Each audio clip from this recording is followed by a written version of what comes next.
안녕하세요. 오늘 이 시간은 논평에 대해서 알아보기로 하겠습니다. 논평. 우리가 뭐 논평을 우리 주변에서 여러 가지 형태로 만나볼 수가 있죠. 영화평, 이것도 논평이고, 서평, 이것도 논평입니다. 요새 뭐 드라마평도 많이 하잖아요. 드라마평도 논평입니다. 그래서 뭐 요새는 뭐 SNS도 많이 하기 때문에 어떤 뭐 품평을 하는 거기 때문에 뭐 누가 산 물건이 좋은지 나쁜지 요새 뭐 언박싱 뭐 이런 이제 동영상들도 있는데 음식도 평가하잖아요. 그런 것도 다 논평가인데 그거를 이제 글로 적는 것 그게 논평문이죠.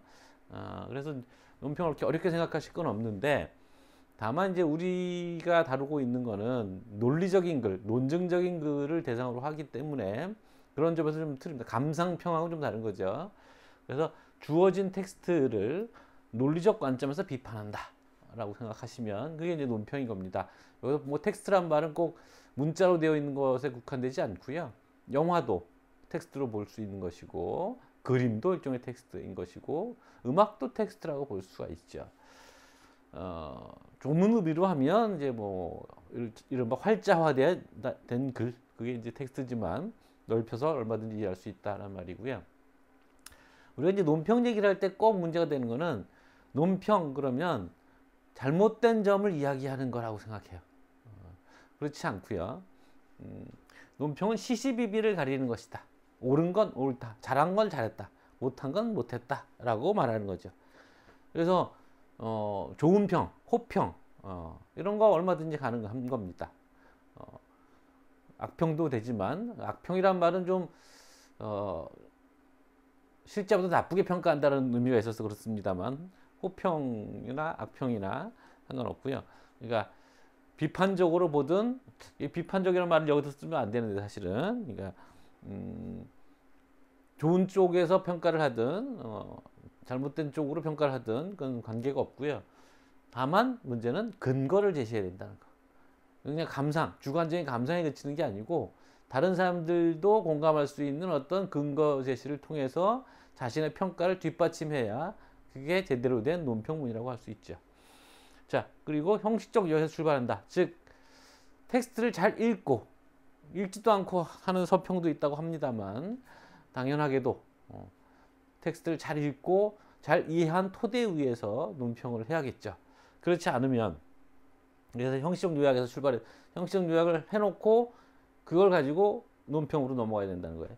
그렇지 않으면 주관적 관점이 얽매이거나 그러니까 자기가 얼핏 본 인상 이런 것들에 의존해서 평가를 하게 되는 거죠. 또는 사소한 내용을 문제 삼거나 그래서 꼼꼼하게 잘 읽고 전체적인 내용을 잘 정리하지 않으면 괜히 엉뚱한 데 꽂혀갖고 작은 거 갖고 이제 꼬투리 잡아서 쓰는 글들이 되기 쉽고요.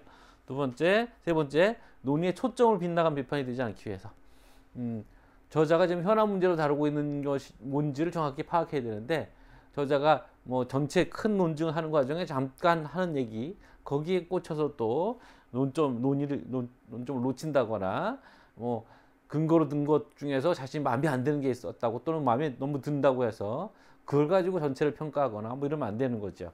그래서 주관적 관점, 사소한 내용, 논의의 초점 이것들을 잘 맞추려면 형식적 요약을 잘 해서 전체적인 저자가 하고 싶은 얘기가 뭔지 그것들이 어떻게 담겨 있는지 그걸 일단 객관적으로 파악한 다음에 그걸 토대로 평가로 넘어가야 되는 거죠. 자, 논평 지침. 그래서 우리가 여러분들 보고 논평을 하라 그러면 뭐 어떻게 해본 적도 없는데 밑도 끝도 없이 너무 막연하죠. 그러니까 이제 그럼 논평을 어떻게 하면 좋을 건지 그 지침을 우리가 생각해 보자는 거예요.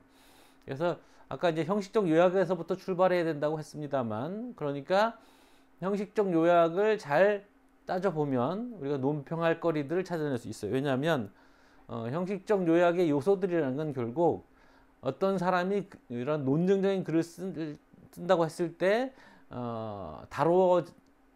다뤄야 할 거라고 우리가 기대하는 요소들 그런 요소들을 우리가 하는 거거든요. 그러니까 근데 어떤 글은 좀 잘못 쓴 글이면 현안 문제 불분명하거나 또는 뭐 근거가 부족하거나 또는 뭐 핵심어를 잘못 사용했거나 뭐 이렇게 했잖아요. 그러면 이제 그게 평가의 대상이 되는 거예요. 그러니까 형식적 요약에서 출발한다는 얘기도 이런 데 또 중요한 겁니다. 거기서부터 우리가 논평 지침들을 어떤 기준으로 평가할 것인가 그 기준들을 잡아낼 수가 있어요. 첫 번째, 명확성. 핵심어와 그 의미를 연결하는 겁니다. 형식적 요약에 있는 핵심어와 그 의미가 그 의미를 놓고서 그 기준을 잡아내면 이게 명확성이라는 것이 됩니다. 무슨 말이냐면 핵심어와 그 의미를 명확하게 사용했는가를 따져보는 거죠. 잘 이해할 수 있게. 그러니까 뭐 논증적인 글이라고 했을 때 자기 주장을 하는 글이지만 주장을 제대로 했는지 안 했는지 따져보기 이전에 먼저 무슨 말을 하는지를 명확하게 전달할 수 있어야죠. 명확성이 첫 번째 기본적인 조건인 겁니다. 근데 이제 얼만큼 명확하게 말해야 100% 명확한 건가? 이거는 너무 막연한 기준이잖아요. 그러니까 이렇게 이제 100%를 따지는 기준을 말하기 힘들 때 부정적으로 접근하는 거죠. 잘못하지는 않았는지를 따져보는 겁니다. 그래서 100%를 말할 수 없으니까 부정적 접근. 그래서 명확하지 못한 것들이 어떤 건지 그 분류를 해보는데 애매함과 모호함을 보통 얘기합니다. 합쳐서 애매모호하다고 하는데 이건 일종의 이제 번역어입니다. 논리학에서 쓰는 용어인데 애매하다는 말은 영어로 이제 독일어로 Zweideutigkeit라고 하는데 두 가지 의미를 가지고 있다라고 해요. 실제로 이제 우리가 사용하는 일상 언어들은 사전을 찾아보면 대개의 경우 모두 다 두 가지 이상의 뜻을 가지고 있습니다. 이를테면 배 이러면 여러분이 생각하는 배, 먹는 배, 그 다음에 위장기관으로 배, 그 다음에 운송기관으로서 배, 여러 가지가 있죠. 근데 이거는 애매한 말이 아니에요. 이거는 사전을 찾아보면 다 항목이 따로 있어요. 이건 동음이의어입니다. 그죠? 동음이의어는 애매어 부류에 들어가는 게 아니고요. 그 다음에 뭐 위장기관으로서 배도 보면 그 안에 이제 1번, 2번, 3번 붙여서 여러 가지 뜻이 있는 거예요. 이를테면 뭐 배가 크다라고 하면 이게 뭐 물리적으로 우리 배를 얘기할 수도 있지만 위장을 얘기할 수도 있어요. 그러니까 배가 그것도 이중적인 의미죠. 그러니까 겉으로 드러난 배가 나왔다고 그 배가 될 수도 있지만 먹는 배 안에 있는 위장을 얘기하는 의미일 수도 있고 또는 이제 배가 크다라고 할 때는 그 식사량이라는 의미로 쓰기도 하고 또 배포라는 의미로 쓸 수도 있을 것 같고 그런 여러 가지 의미가 있잖아요. 한 단어가 갖고 있는 동음이어가 아니라 한 단어가 여러 가지 의미가 있는데 그 단어가 핵심적인 용어인데 핵심적이지 않은 거는 크게 문제 삼지 않아도 됩니다. 너무 사소한 거니까 핵심적인 의미인데 그 의미를 이렇게 저렇게 왔다 갔다 헷갈리게 써갖고 독자가 그 글을 내용을 파악하는데 어려움을 주고 혼동을 일으키는 경우 이걸 이제 애매하다고 합니다. 예를 들면 만주전쟁 일본이 20세기 초반에 만주에서 전쟁을 벌입니다. 당시 이제 만주라는 거는 청나라 황실의 힘이 약해져서 그 만주까지 어떤 치안에 힘이 미치지 못했던 곳이라서 만주 거의 이제 무법지대였던 겁니다. 뭐 서부 시대 같은 군벌들이 뭐 있고 뭐 도적대가 들끓고 이러던 곳인데 그런 이제 청나라 황실의 힘이 미치지 못하는 그런 곳에 일본이 쳐들어가서 그 군벌들을 퇴치하고 거기 땅을 차지하고 만주국이라는 나라를 세웁니다. 그럴 때 이제 그 만주 전쟁을 미화한 정당화하는 일본인들의 논리가 있어요. 그게 뭐냐? 무법지대인 곳에서 폭력이 난무하는 지대를 정리하는 것, 그건 좋은 일이다. 현재 일본이 만주에서 벌이는 일은 그런 폭력을 제압하는 것이다. 따라서 일본이 만주에서 벌이는 전쟁은 좋은 일이다. 이렇게 한 거죠. 논리적으로 맞아요. 삼단논법. 근데 여기서는 이제 어떤 무법지대를 제압하는 것이라는 개념. 이게 두 개의 전제, 대전제, 소전제에 동일하게 쓰여 있는 거거든요. 이거 매개념이라고 부릅니다. 이 매개념이 앞에서 쓰였던 경우하고 뒤에서 쓴 경우하고 실질적으로 내용이 달라요. 무슨 소리냐? 우리가 친구들끼리 싸운다. A와 B라는 친구가 막 싸우니까 C라는 친구가 이제 말려요. 그건 좋은 일이죠. 싸움을 말리면은, 친구들 간에 싸우는 건 말리는 거는. 근데 A, B가 싸우니까 C가 와서 A, B를 다 두드려 패줘. 그래서 싸움이 없어졌어요. 그것도 좋은 일일까요? 다른 의미란 말이에요. 우리가 좋은 일이라고 했던 거는 어떤 무력 상태를 평화적으로 해결하는 것인 거죠. 근데 그걸 구별하지 않고 평화적으로 해결하는 것과 무력으로 해결하는 것을 같은 것처럼 놓게 되면 실질적으로 애매한 거죠. 그러니까 한 개념이 아니고 두 개념인 거죠. 표현만 같은 거지. 이런 경우를 이제 애매함이라고 부르는 겁니다. 근데 우리가 조금 더 어렵게 나가면 이런 애매함이 있다고 해도 그것이 의도된 것일 수도 있습니다. 플라톤이 자신의 대화편에서 하는 일들이 대부분 이제 그런 경우들이 많이 있거든요. 그래서 일부러 애매하게 사용하는 거죠. 예를 들면 플라톤의 국가라는 대화편이 있는데 거기 이제 디카이오슈네라는 말이 있습니다. 그게 이제 정의라는 말이에요. 정의. 근데 그 정의라는 말이 그 우리말 디카이오시네라는 말을 우리말로 번역할 때 정의라고 번역하기도 하지만 또 한쪽에서는 올바름이라고도 번역하거든요. 왜 이런 문제 생기냐면 정의라고 여러분 어때요? 그러니까 정의라는 거는 어떤 한 사람이 정의로울 수 있는 걸까요? 아니면 사회에 많이 쓰는 말일까요? 그 애매함이 있어요. 그래서 대개 이제 큰 의미로 생각하면 정의는 사회관계에 많이 쓰는 말이고 정의로운 사회 이런 말이 좀 어울리고 올바른 인간, 그러니까 옳음이라는 말은 개인의 어떤 덕성을 얘기할 때 잘 쓰는 말이에요. 근데 플라톤은 그걸 한 가지 말로 씁니다. 디카이슈네라는 말을 가지고 개인의 어떤 덕성의 올바름도 사회 정의의 사회 올바른 어떤 상태, 그것도 디카이슈네라는 말로 씁니다. 그러니까 두 가지 의미를 구별하지 않고 쓰는 거죠. 그럼 이제 플라톤이 잘못한 걸까요? 그렇게 생각하지는 않습니다. 왜냐하면 플라톤은 그걸 통해서 어떤 얘기를 하고 있냐면 개인의 디카이오시네도 정의, 사회의 디카이오시네도 근본적으로 같은 거다라고 생각하는 거죠. 그래서 개인 어떤 사회의 사회 구조가 정의로울 수 있는 어떤 요소들이 개인의 영혼 안에도 있기 때문에 개인의 어떤 영혼 구조와 사회의 구조가 기본적으로 같은 형태이기 때문에 그 둘이 정의로울 수 있는 관계도 방식도 마찬가지다 이렇게 생각하는 얘기를 하는 거거든요. 그래서 그 애매함을 이용해서 철학을 하는 거죠. 그런 경우에는 우리가 그걸 쉽게 애매하다고 해서 평가를 해버리는, 쉽게 단정해버리는 그런 데서부터 좀 더 신중해질 필요가 있겠죠. 자, 두 번째, 모호함. 모호하다는 말은 애매하진 않은데, 즉 그 말이 무슨 뜻인지 헷갈리진 않는데 그 말이 적용되는 대상의 범위가 어디서부터 어디까지인지가 확실하지 않을 때, 불분명할 때, 이럴 때 이제 모호하다고 합니다. 대머리가 무슨 뜻인지 알죠? 누가 헷갈리지 않습니다. 근데 헷갈리는 건 뭐냐면 도대체 얼만큼 머리숱이 부족해야 대머리라고 부를 수 있을까? 이게 헷갈리는 거죠. 그래서 아저씨들 사이에서 서로 싸운단 말이에요. 나는 대머리가 아니고 너는 대머리야.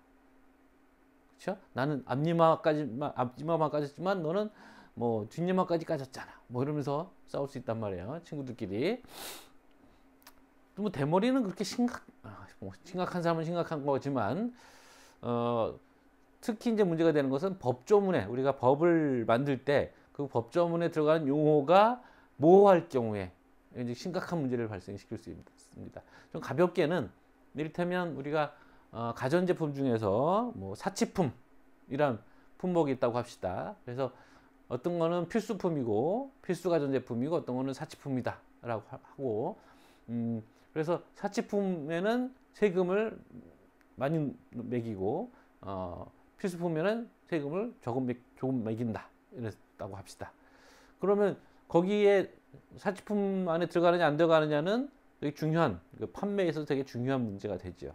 그래서 그 기준을 잡는데 일단 가전제품 회사에서 뭐 로비를 하고 국회에 어떤 기준으로 잡을 것이냐, 뭐 가격을 얼마 이상일 것이냐, 아니면 뭐 생산 전체 비용에서 생산 단가의 비율을 뭘 잡을 거, 이런 것들 가지고 이제 로비를 하고 또 법 만드는 과정에서도 그걸 이제 엄밀히 따지고 이런 걸 한단 말이죠. 좀 더 복잡한 문제는 이제 아직도 우리에게 남아 있는 국가보안법 같은 겁니다. 국가보안법에 이적죄라는 게 있는데 적을 이롭게 하는 행위라는 거예요. 우리의 어떤 주적 대상이 되는 주적에게 이로움을 안겨주는 행위가 이적죄고 국가보안법에 저촉됩니다.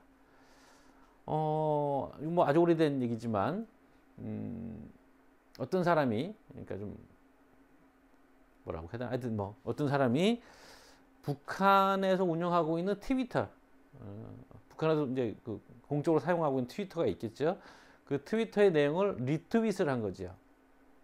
근데 그 사람은 이제 북한이 선전하고 있는 내용이 얼마나 허황된 것인지 이런 것들을 이제 조롱하기 위해서 리트윗을 한 겁니다. 근데 이 사람이 그러면서도 또 나름대로 진보적인 활동을 하고 그런 이제 뭐랄까요, 노동운동을 하고 뭐 이런 사람이었던가 봐요. 그래서 이제 그 검찰이 이 사람을 골탕을 먹이고 싶었던 거죠. 그래서 이 사람을 이적죄로 넣습니다. 적의 선전물을 유포한다는, 북한의 선전물을 유포한다는 혐의로 이적죄로 걸어서 재판을 벌였습니다.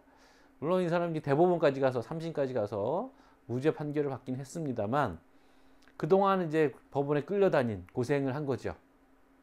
이런 식으로 우리가 국가보안법을 악법이라고 하는 이유 중에 하나가 이런 이제 모호한 규정들을 두고 그걸 가지고 사람들을 괴롭히는 용도로 활용할 수 있다는 것 때문이거든요. 그래서 이런 모호함이 있으면 안 되겠다. 그래서 애매하거나 모호한 그런 핵심어들의 사용이 있을 경우에 우리가 명확성에 문제가 있다라는 평가를 내릴 수가 있는 거죠.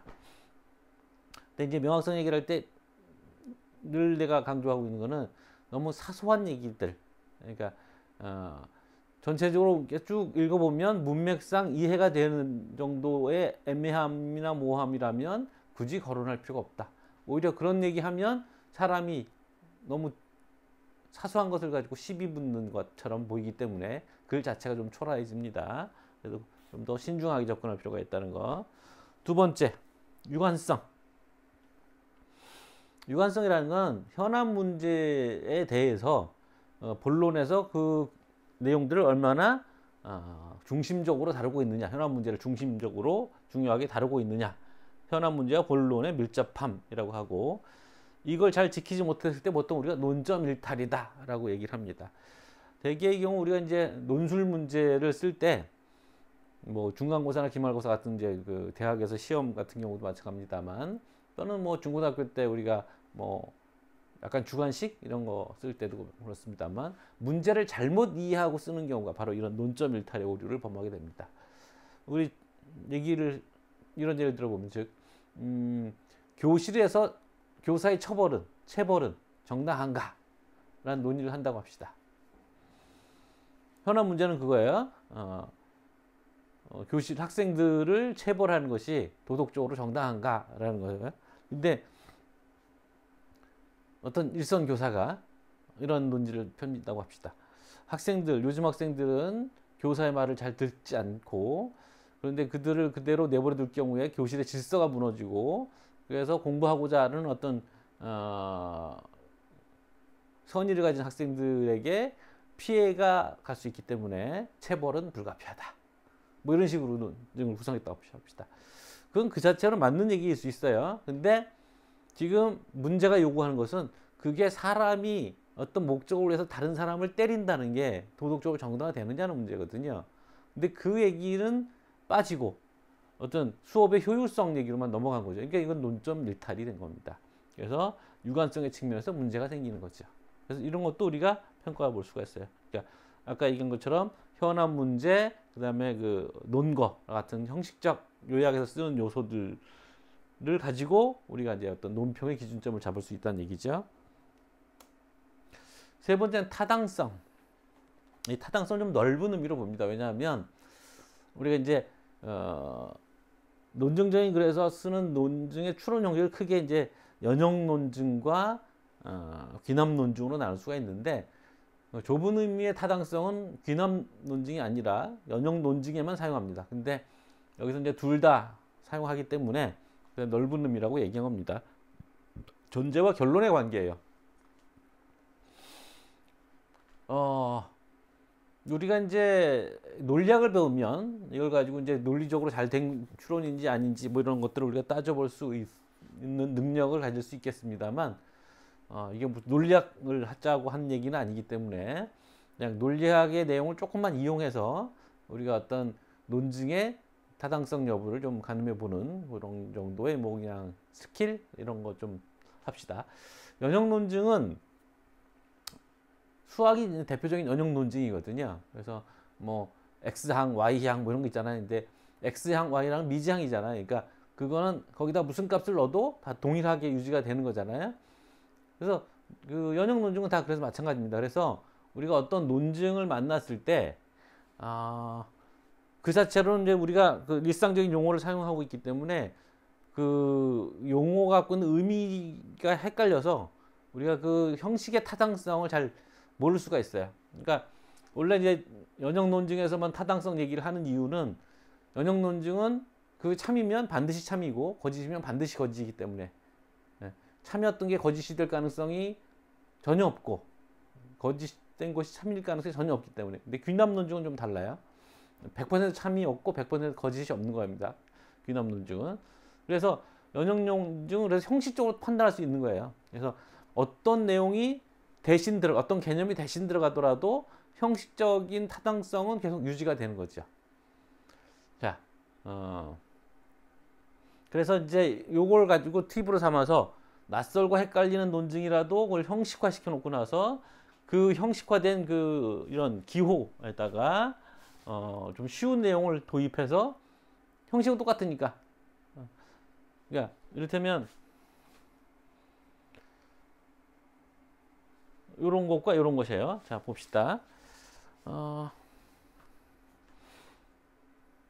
서울 사람이면 한국 사람이다.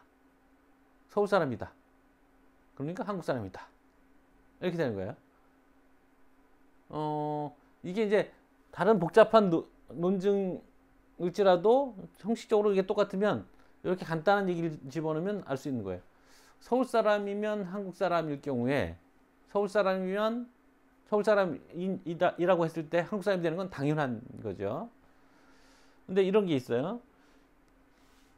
서울 사람이면 한국 사람이다. 근데 한국 사람은 아니야. 이거 그러니까 서울 사람이야. 뭐 이런 거 있을 수 있죠.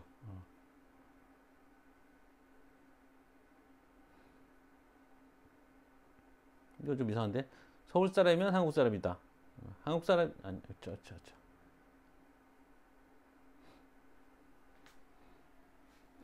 요런 건 좀 덜 헷갈리죠. 이거 그대로 참 거짓인지 알겠죠. 그러니까 서울 사람이면 한국 사람인데 서울 사람이 아니다.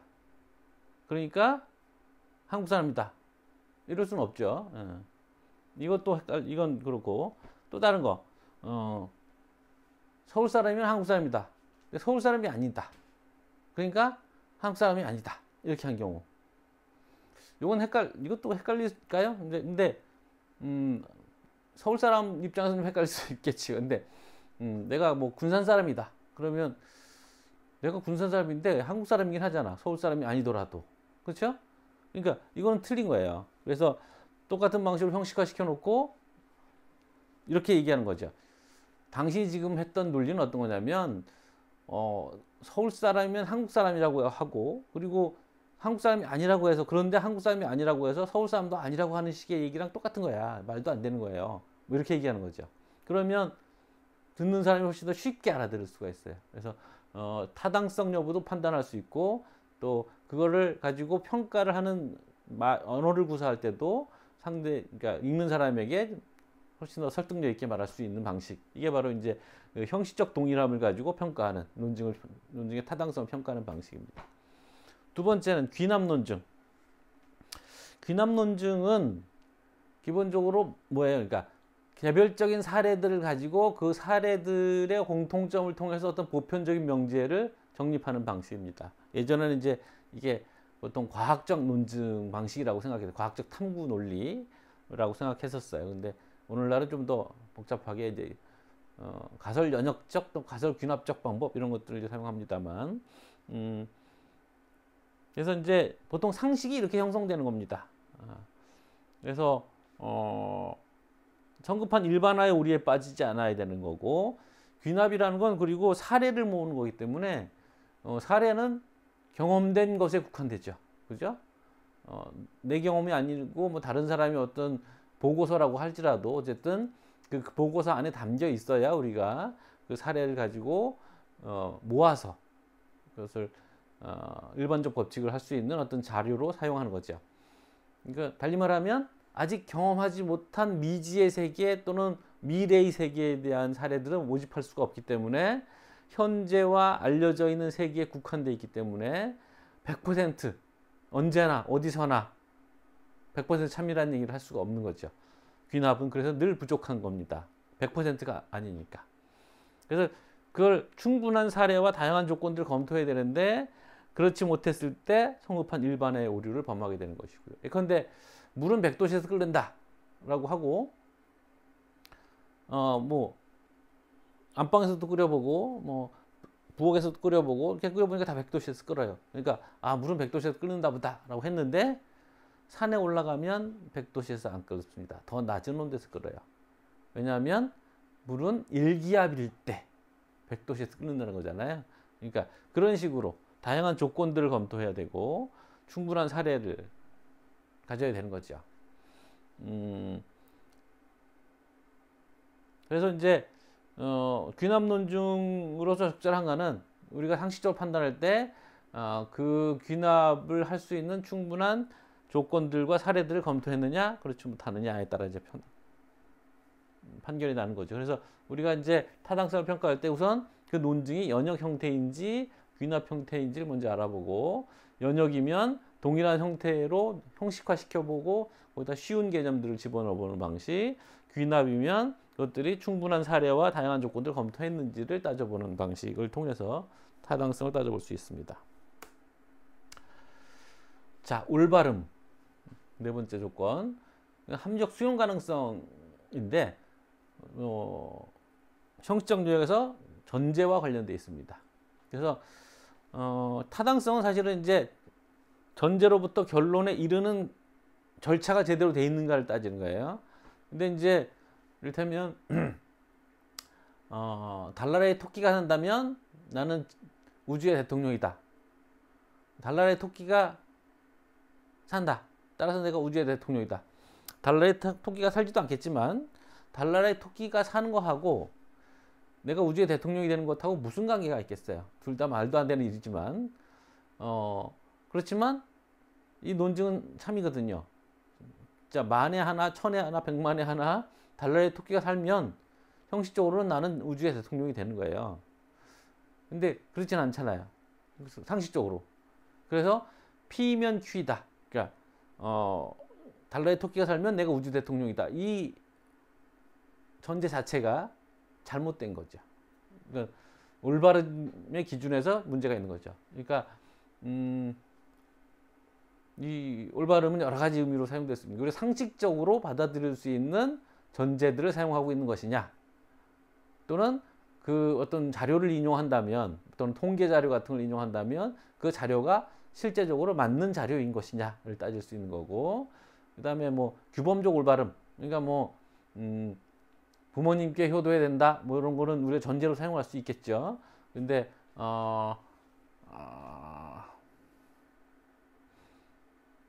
대통령의 말은 무조건 거기 가면 안 된다? 뭐 이런 거는 아닐 것 같잖아요. 그렇죠? 아니겠죠. 그런 것들 그런 식으로 이제 따져보는 겁니다. 그래서 이제 합리적 수용 가능성 상식적으로 이성을 가진 사람이 받아들일 수 있을 만한 전제를 사용하는 그 전제 자체가 참이냐 거짓이냐를 따지는 거예요. 다섯 번째, 논의의 폭과 깊이. 논의의 폭은 일단 관점과 관련되어 있습니다. 우리가 어떤 문제를 현안 문제로 다룬다고 했을 때 그 현안 문제를 구성하고 있는 다양한 관점들이 있어요. 예컨대 우리가 통일을 얘기한다고 합시다. 그래서 뭐 통일을 해야 될 것이냐 말아야 될 것이냐 논의를 하면서 근데 통일이 관련되어 있는 어떤 분야들이 되게 많죠. 국방의 측면이 있을 거고 경제의 측면이 있을 거고 그다음 문화의 측면이 있을 거고 뭐 역사의 측면도 있을 거고 다양한 측면도 있잖아요. 그래서 우리가 통일을 얘기하면서 뭐 군사적인 측면은 얘기하지만 뭐 경제적인 측면을 빼놓고 얘기한다? 그러면 이제 반드시 문제 제기가 들어오겠죠. 아니 통일해서 경제 문제를 빼놓고 어떻게 통일을 얘기할 수 있느냐? 뭐 이런 식의 얘기할 거 아니에요. 근데 이제 그걸 다 다룬다면 사실은 뭐 엄청 복잡한 문제라서 뭐 책이 나오고 뭐 이래야 될 문제이고 그렇겠습니다만 보통 그래서 이제 짧은 글을 쓸 때는 관점을 제한하죠. 그래서 통일 문제를 국제 정치 역학의 관점에서 전망해 보자. 뭐 이렇게 이제 얘기를 하는 거죠. 다른 건 관계 없다는 게 아니라 그것들은 잠깐 세워놓고 요 분야만 좀 집중을 따져보겠다. 뭐 이런 식으로 이제 글을 쓸 수밖에 없는 거죠. 근데 그렇더라도 또 복잡한 겁니다. 그러니까 뭐 국제 정치 역학 관계에서만 보자라고 했지만 그게 또 미국과 북한 간의 관계도 있을 거고 미국과 중국 간의 관계도 있을 거고 중국과 북한 간의 관계도 있을 거고 거기다 다 더 좁혀 들어갈 거예요. 좀 더 짧은 글을 쓰자고는 또 명확한 글을 쓰자고 하면 미국과 북한의 정치적 역학관계를 통해서 보는 2023년도의 어떤 통일 전망대 뭐 이런 걸 얘기할 수 있겠죠. 그런 식으로 자꾸 주제를 좁히긴 하지만 주제를 좁히더라도 그 주제와 관련되어 있는 측면들은 다 거론해야 되는 거죠. 그런 게 그런 관점 폭 이게 바로 이제 주제를 바라보는 다양하고 포괄적인 관점인데 여기서 어떤 한 측면을 충분한 어떤 사전 설명 없이 빠뜨리고 얘기한다? 그런 그 주제가 폭이 너무 좁은 거죠. 주제를 보는 관점, 폭, 논의의 폭이 너무 좁은 거죠. 협소한 거죠. 그래서 여기 쭉 설명이 되어 있습니다만 경제적 관점 통일의 문제 다시 또 국내 경제, 국제 경제, 국내 경제, 소비자, 기업, 노동자 뭐 이런 식으로 주저도 여러 측면들은 계속 있는 거니까 그 관점들을 잘 골고루 다 다루고 있느냐 이거. 반면에 이제 깊이는 기본 가정과 관련되어 있습니다. 그러니까 기본 가정이라는 게 그 문제를 바라보고 있는 시야거든요. 그래서 우리가 이제 플라톤의 책을 읽으면 역시 소크라테스가 플라톤의 스승으로서 굉장히 말 잘하는 사람으로 나오는데 그 소크라테스의 말 잘하는 기술이라는 게 되게 어떻게 되어 있는 거냐면 상대방으로부터 어떤 동의를 얻어냅니다. 현안 문제와 관련된 어떤 동의를 얻어내. 보통은 이제 상대가 눈치채지 못할 만큼 별 관계가 없어 보이는 얘기를 가지고 얘기를 꺼내서 그로부터 동의를 얻어내죠. 우리가 지난번에 봤던 얘기로 하면 그 멜레토스 소크라테스와 이제 소크라테스 신문을 받으면서 멜레토스에게 당신이 나를 무신론자로 고발한 거냐 이렇게 물어봤을 때 무신론자로 고발한 거다라고 얘기하니까 그거를 토대로 해서 고발장으로 돌아가서 당신이 내가 새로운 시선을 끌어들인다고 했는데 내가 무신론자면 어떻게 새로운 시선을 끌어들일 수 있겠느냐 당신 말이 동의했으니까 뭐 이렇게 해서 상대방의 주장을 모순으로 만들어 버리는 거죠. 일종의 규律법이죠. 그런 방식을 사용하는 겁니다. 그래서 그 말 잘하는 방식이 이런 건데 얘기가 미리 나왔는데 이제 다시 통일 문제로 들어갑시다. 통일을 얘기한다고 했을 때 깊이라는 건 이제 그 문제를 얼마나 깊이 있게 보느냐의 문제인데 예전에 이제 통일을 얘기하면 우리에서 오는 통일이었어요. 그냥 통일은 그냥 하는 거죠. 그 통일을 왜 해야 되냐고 그러면 이제 그 빨갱이였어요. 옛날에는 당연히 해야 되는 거였어요. 근데 이제 조금 더 침착하게 그 논의를 하면서 우리는 같은 민족이니까 이게 이제 통일을 해야 되는 아주 당연한 모두가 공감할 수 있는 한민족이니까 였어요. 근데 지금은 그게 안 되잖아요. 여러분들 중에서도 왜 같은 민족이라고 꼭 우리가 통일을 해서 아웅다웅 살아야 되느냐. 차라리 그냥 따로따로 살면서 복잡하지 않게 좀 머리 안 아프게 서로 빈부격차도 있고 이념의 차이도 많은데 굳이 같이 살아서 더 문제를 만들 필요가 있는 이런 얘기하는 사람도 있잖아요. 얼마든지. 그러면 이제 더 이상 같은 민족이기 때문에 통일해야 된다라는 거는 통하지 않는 논의 깊이가 너무 낮은 거죠.